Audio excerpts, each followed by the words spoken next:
Good morning, everyone. We are continuing here in the Psukim of Bitachon.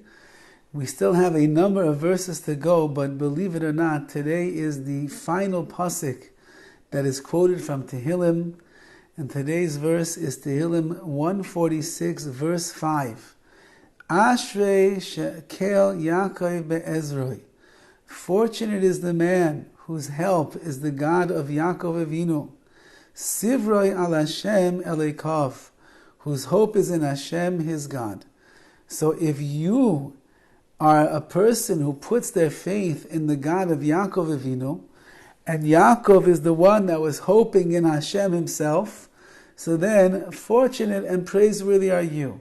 If A equals B and B equals C, then A equals C, which means that if you are believing in HaKadosh Baruch Hu, the way that Yaakov Avinu believed in HaKadosh Baruch Hu, so then you are going to be privy to the same benefits of Amun and Bitachon, the way that Yaakov Avinu was. Now, why is Yaakov so incredible in the world of a Bitachon that Dovid HaMelech singles him out?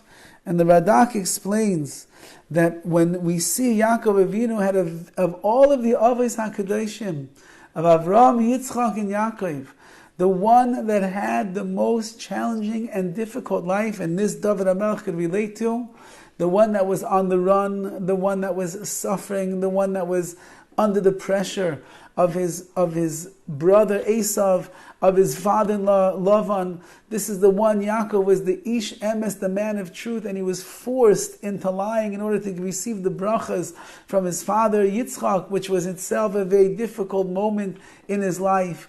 Then Esav wants to kill him, then Lavan wants to destroy him, and he's on the run trying to escape them, and then trying to get to Eretz Yisrael, and then his son Yosef is taken away from him, and he suffers for 21 years, not knowing where Yosef is, but always feeling that Yosef is alive.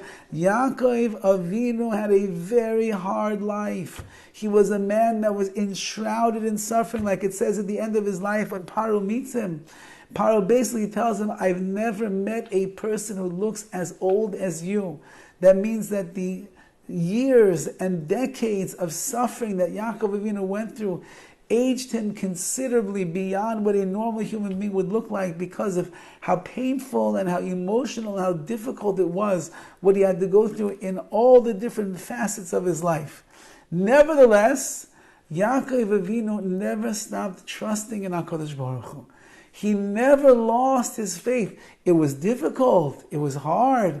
There were moments that were not easy. The pressures, the lachats, the frustration that he was going through, that's all reality. That's human. That's being a human being.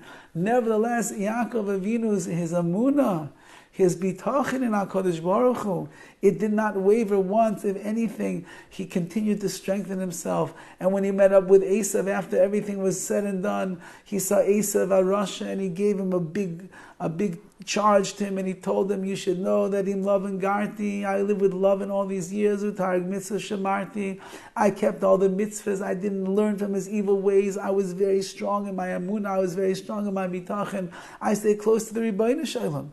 So Yaakov Avinu is the paradigm example of a person in this world who went through a lifetime of challenges, of suffering, of hardships, of difficulties, of things that make absolutely no sense al pi seichel, and nevertheless, not for a second in his life did he waver in his amunah and his bitachon in HaKadosh Baruch Hu. If you will believe in the God of Yaakov the way that Yaakov Avinu did, Ashrei, fortunate and praiseworthy are you going to be, Sivru al Hashem Eleikav, but your hope for you as well, the hope is going to be only in Hashem, Eleikav is God, and nobody else. When you get to that point of real bitachon, where it's with mamashos, you can have it in your hand, you can feel it, it's tangible, then you know that a person can go through anything, any situation, any challenge, any nisayon, anything that HaKadosh Baruch Hu sends their way. Again, we don't ask for HaKadosh Baruch Hu to send things our way, but it's a given that He's going to send things our way. And with that bitachon on such a high and solidified level like it was by Yaakov Avinu, Ashrei, you are the fortunate and the praiseworthy person because you have achieved that pinnacle. And that concludes the psukim of Tehillim that Dovid HaMelech is maybe 100, I don't know how many psukim. We went through so many psukim over here in Tehillim, and each one driving home this message. And the message is that if you're Beiteach b'Hashem, if you will live your life trusting in the Ribbono Shel Olam, HaKadosh Baruch Hu will always be there to your aid. HaKadosh Baruch Hu will always hold your hand. He will guide you. He will support you. He will help you. And you will see Be'ezras Hashem, as Yaakov Avinu saw the greatest salvations of all, that Yosef HaTzadik was still alive and he became Mishnah L'Melech, second to the king, and he was running the country of Mitzrayim, and he was the same Yosef HaTzadik that he was when he went in. He was holding in the same sugi in the Gemara that they were learning, and he didn't lose his tzidkus, his righteousness. What a nachas, what a simcha for Yaakov.